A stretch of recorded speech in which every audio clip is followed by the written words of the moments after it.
Bienvenue à notre nouvelle analyse approfondie. Aujourd'hui, on plonge dans un univers qui semblait de la science-fiction il n'y a pas si longtemps, celui des lunettes intelligentes et de la réalité augmentée. Mhm. Mais là, c'est en train de devenir une réalité bien tangible. Ça pourrait vraiment changer notre quotidien, puis aussi plein de secteurs professionnels. On a vu passer récemment les lunettes Meta Ray-Ban Display avec l'IA dedans. C'est un signe que ça bouge vite, là. Tout à fait. Puis un des premiers points, je pense, c'est de bien s'entendre sur les termes. Parce qu'au fond, c'est quoi la vraie différence entre des lunettes juste intelligentes puis celles qui offrent de la réalité augmentée, la fameuse RA? C'est pas toujours super clair. C'est exactement là où je voulais aller. Pour démystifier ça, on a regardé pas mal de documents différents. Des analyses pointues, des articles de techno, des nouvelles sur l'innovation, des exemples concrets dans la santé, puis même des chiffres sur le marché. Notre but, là, c'est de sortir les infos clés de tout ça pour comprendre un peu mieux ce domaine techno qui explose, voir les tendances puis saisir le potentiel réel de ces appareils qu'on met directement devant nos yeux. OK, allons-y. Déballons tout ça. Commençons par la base. Cette différence entre lunettes intelligentes puis lunettes de réalité augmentée. Qu'est-ce que les sources nous disent d'important là-dessus? Il y a une distinction fondamentale qui revient souvent.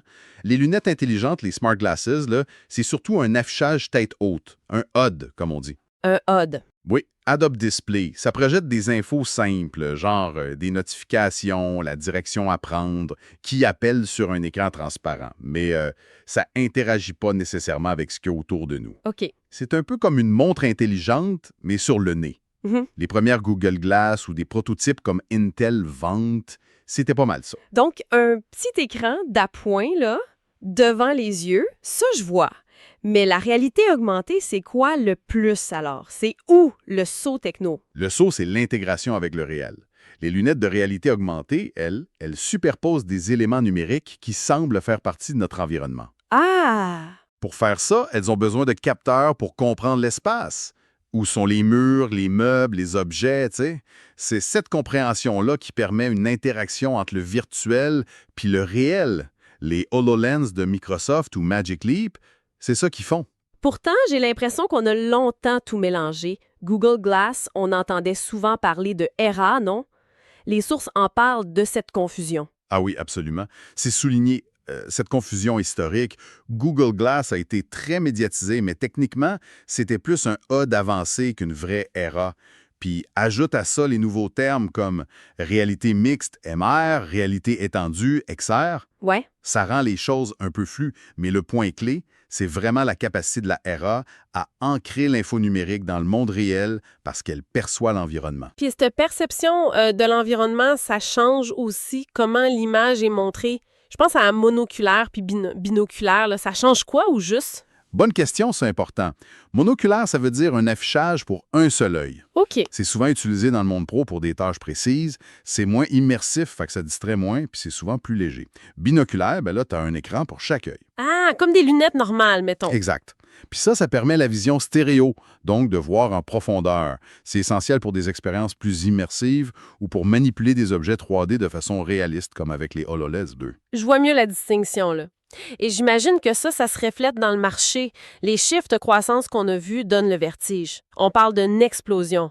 C'est plus le dire. C'est une croissance exponentielle. Juste pour les entreprises, on parlait de quasiment 4 millions d'unités d'ici 2024. Le marché total, lui, presque 2,5 milliards US en 2025, puis il y en a qui parlent de 13 milliards d'ici 2030. 13 milliards! C'est fou! Les taux de croissance annuels, les TCAC, là, c'est spectaculaire. Ça va de 27 à plus de 60 selon les segments. C'est énorme. Mais qui sont les joueurs dans cette course folle? J'imagine qu'on retrouve les gros noms, mais est-ce qu'il y a de la place pour d'autres? Ah! C'est un écosystème vraiment diversifié et fascinant.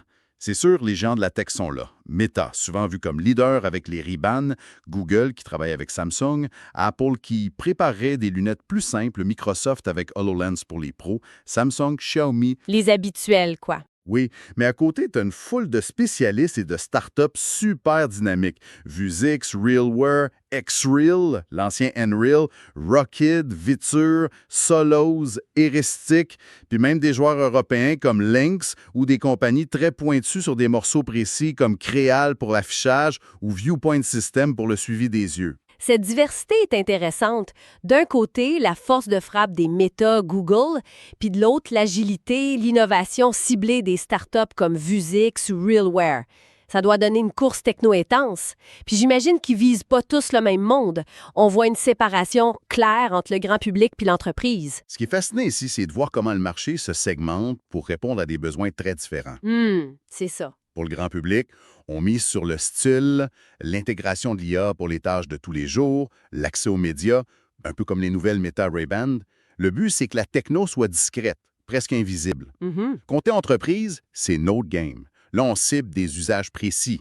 Le support technique à distance, la formation, l'optimisation en logistique. Fait que les critères importants, ça vient de la robustesse, la sécurité, l'autonomie, l'intégration avec les logiciels métiers. Des marques comme RealWear, Vuzix, HoloLens, c'est vraiment sur leur créneau. Justement, prenons des exemples concrets. Les Meta Ray-Ban Display, là. Elles représentent quoi exactement de cette approche grand public? Bien, c'est une étape intéressante vers plus d'intégration.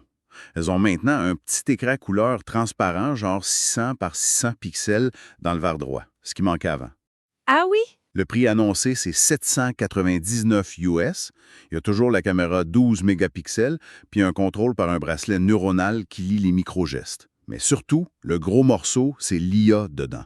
Elle peut lire tes messages, faire des appels vidéo, afficher des itinéraires, puis jaser avec des apps comme WhatsApp ou Spotify. Puis Zuckerberg voit ça comme une première étape vers une super intelligence personnelle, un assistant IA partout qui pourrait même remplacer le téléphone.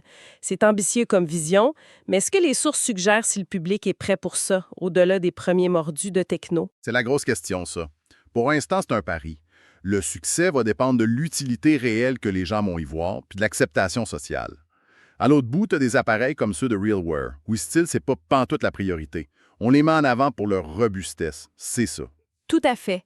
Les modèles comme le HMT1 ou les navigateurs 500-520, c'est clairement fait pour l'industrie lourde, les techniciens sur le terrain. Ils sont certifiés IP66, ça résiste à la poussière, aux jets d'eau, aux chutes. Ce qui est impressionnant, c'est leur contrôle vocal main libre. C'est fait pour marcher même dans des endroits hyper bruyants, jusqu'à 100 décibels, là où ton téléphone servirait à rien. Il y a même une version, le HMT1Z1, qui est certifié ATEX pour les zones à risque d'explosion. 100 décibels, c'est le bruit d'un marteau-piqueur, ça. Ça donne une idée du public. Exact. Et si on veut des interactions plus avancées, mettons pour manipuler des modèles 3D complexes en entreprise, Ah ben là, on regarde plus du côté de Microsoft HoloLens 2. On le présente comme une référence pour la conception assistée par ordinateur, la formation immersive sur des gestes techniques ou le support à distance avancée. Avec des outils comme Remote Assist 365, un expert peut voir ce que le technicien voit, puis annoter son champ de vision. wow! Sa force, c'est sa capacité à cartographier l'environnement, le spatial mapping, puis ses interactions naturelles avec les gestes des mains et le suivi précis du regard, l'eye tracking. Cette interaction avancée avec l'environnement réel, c'est fascinant. Puis tantôt, on parlait de Viewpoint System avec Cordis, qui ont une approche différente, basée sur le suivi des yeux, c'est ça, leur Digital Iris ou HIT. Oui, HL pour Eye Hyper Tracking. C'est innovant. Ça combine un suivi des yeux très précis et de l'ARA ou de l'ARM. L'idée, c'est que le système détecte où tu regardes, comprend peut-être ce dont tu as besoin comme info juste avec ton regard, puis il affiche l'info pertinente dans ton champ de vision. Ah ouais! L'interaction peut donc se faire juste avec les yeux, sans les mains ni la voix. Ils insistent aussi sur la robustesse de leur techno qui marche dans plein de conditions différentes. C'est là que ça devient vraiment intéressant. Quand on dépasse la fiche technique pour voir l'impact concret. Et la santé, ça semble un terrain d'expérimentation vraiment fertile si on lit les articles. Absolument. C'est un des domaines où le potentiel est le plus palpable. Au bloc opératoire, par exemple, ces lunettes permettent à un chirurgien expert de guider un collègue à distance en voyant exactement la même chose. Ça sert aussi pour former les étudiants en médecine qui voient l'opération comme s'ils y étaient. Puis comme le contrôle peut être vocal ou par le regard, ça aide à garder le champ stérile. On décrit aussi des usages prometteurs dans les soins à domicile. Une infirmière peut avoir de l'aide visuelle d'un spécialiste pour une plaie complexe, un cathéter. Ça évite des déplacements inutiles. Exactement. Elle peut même dicter des notes ou prendre des photos des vidéos par commande vocale, puis ça rentre direct dans le dossier patient informatisé. Imagine un chirurgien qui opère avec l'aide visuelle en temps réel d'un expert à l'autre bout du monde. C'est puissant comme image. On mentionne même l'utilisation de HoloLens 2 en neurochirurgie pour superposer des images 3D de la tumeur sur le cerveau du patient pendant l'opération pour être plus précis. C'est exact. Et la santé, c'est juste un exemple. L'industrie, la logistique, c'est aussi des gros bénéficiaires.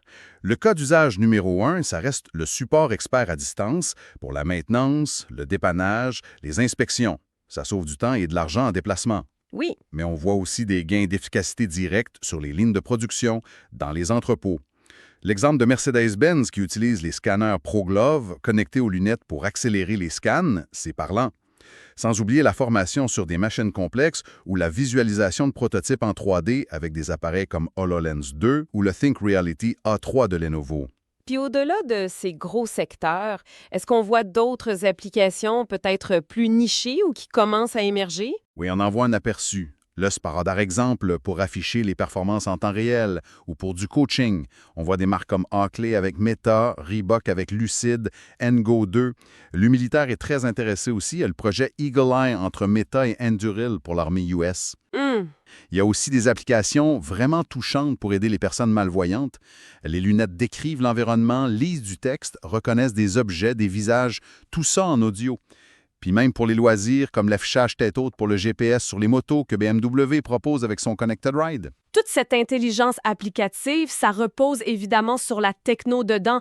L'intelligence artificielle, ça semble être le moteur principal de cette nouvelle vague, non?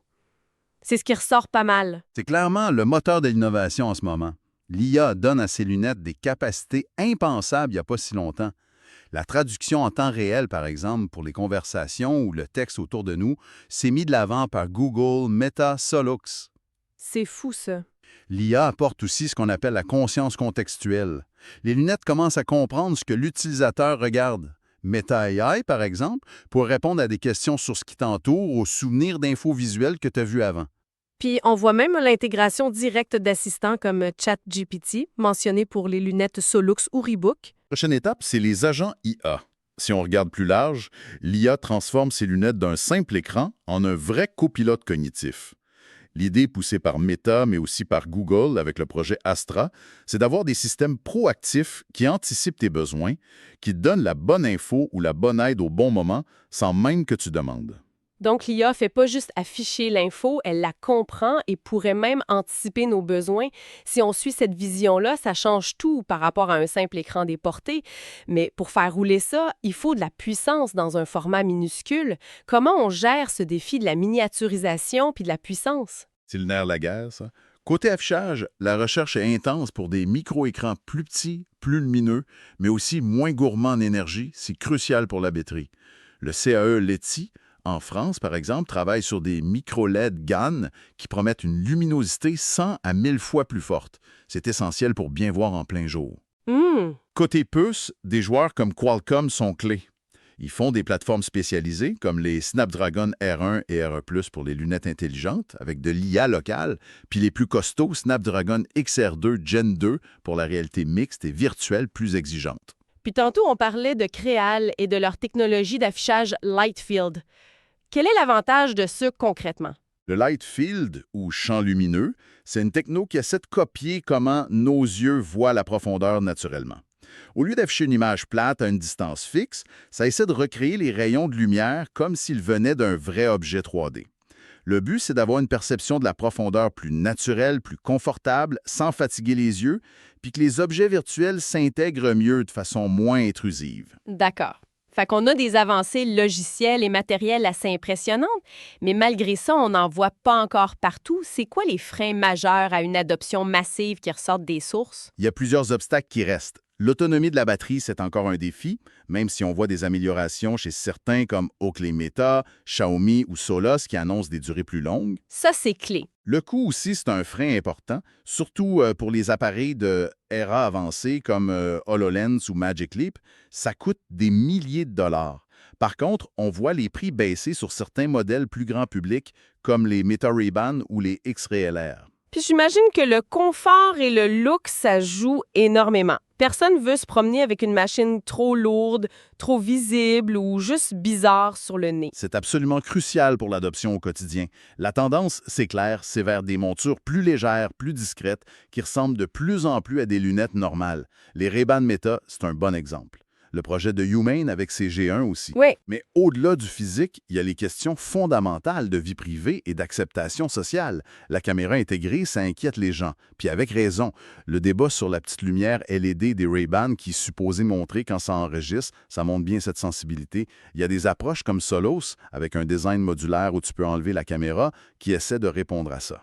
Ça soulève une question importante. Comment l'industrie peut innover, pousser la techno, tout en répondant à ses préoccupations légitimes sur la vie privée, sur l'impact social? C'est pas simple comme équilibre. C'est effectivement un défi majeur. La clé, ça va sûrement être dans la transparence, sur comment ça marche, la clarté sur ce qu'on fait avec les données, puis surtout le contrôle qu'on laisse à l'utilisateur sur ses propres infos. Sans confiance, l'adoption massive sera difficile, peu importe les prouesses techniques. Malgré ces défis, l'élan semble mat quand même. Vers quoi on s'en va? Quelle perspective d'avenir on voit se dessiner? L'avenir pointe vers une intégration toujours plus poussée.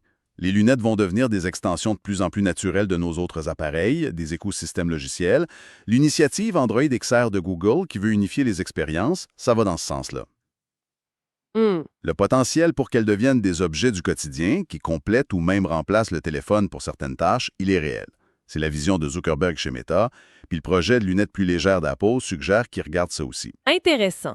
On peut s'attendre à voir de nouvelles applications dans le divertissement interactif, les jeux en réalité mixte, la collaboration, la productivité. Puis comme on le mentionnait, ça transforme aussi l'industrie optique traditionnelle. De nouvelles opportunités, mais aussi de nouveaux défis pour les opticiens. Alors, qu'est-ce que tout cela signifie?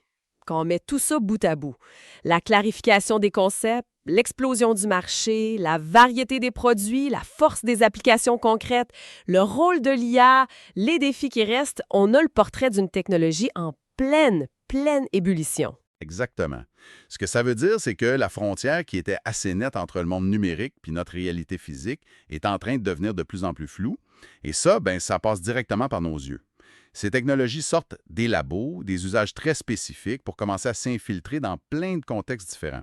Que ce soit pour être plus efficace au travail, nous aider dans des moments critiques comme une chirurgie ou juste enrichir notre perception du monde au quotidien avec une couche d'infos contextuelles. On assiste à une évolution rapide, là. Et pour laisser notre auditoire avec une réflexion, ces lunettes pourraient-elles vraiment devenir une sorte de sixième sens numérique qui augmenterait pas juste ce qu'on voit, mais aussi notre capacité à comprendre et interagir avec le monde autour de nous? Parmi toutes les possibilités qu'on a brassées, la traduction instantanée qui fait tomber les barrières de langue, l'aide d'un expert n'importe quand, l'accès direct à l'info sur ce qu'on regarde, quelle est la facette de cette technologie qui suscite le plus d'intérêt ou peut-être le plus de questions pour un usage personnel éventuel? Voilà une question à méditer. Merci d'avoir été des nôtres pour cette exploration.